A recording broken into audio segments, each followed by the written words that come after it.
John G. Lake het vanuit daai straat af uitgekom. Skatryk man, sy goed verkoop, die laaste dollar weggegee. Mense het hulle werke bedank. Die laaste dollar weggegee in die geloof. Na 'n hawe toe gegaan in Amerika, op 'n skip geklim. Nie geweet hoe gaan hy dit betaal nie, en in die ry op die skip, min of meer is dit hoe die geskiedenis gaan. Sê iemand, ek betaal jou en jou mense se kaartjie. Hy's op die skip die kant toe, Suid-Afrika toe. Halleluja. Toe hy in die Kaap voet aan wal sit, toe weet hy nie waarom heen te gaan nie. Dis wat gebeur het. En uit Azusa straat hierdie heerlikheid van God beweeg.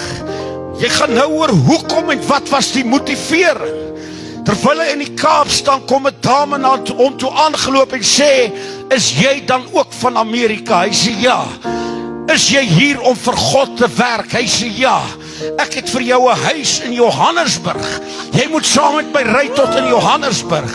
In Johannesburg gekom sonder niks. Gaan sien hy die dominee van 'n NG Kerk. Ek dink dit was 'n NG Kerk. Halleluja.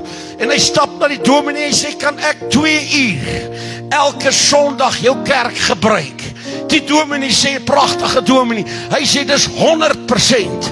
Ons is 9 uur, dan is jy 2 uur. 2 uur reël hy sy eerste diens. 500 Zulus daag op in impie klere. Halleluja. Na hy vir 500 Zulus gepreek het, is hulle bekeer.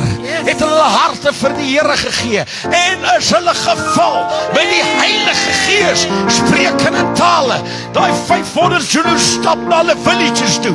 En soos hulle by hulle villages inloop, word hulle gevul en gedoop met die Heilige Gees. Die mense in die village, sonder 'n Bybel, sonder om het taal te verstaan, ontmoet hulle niks anders as Jesus Christus nie. By the way, dis hoe die AGS ontstaan. Amen. Die apostoliese geloofsreining, dit is hulle geskiedenis. Dis hoe dit gebeur het. Weet jy wat gaan lees ek, wat was hulle motivering? Hulle het verwag dat Jesus kom. Halleluja. Hulle het verwag.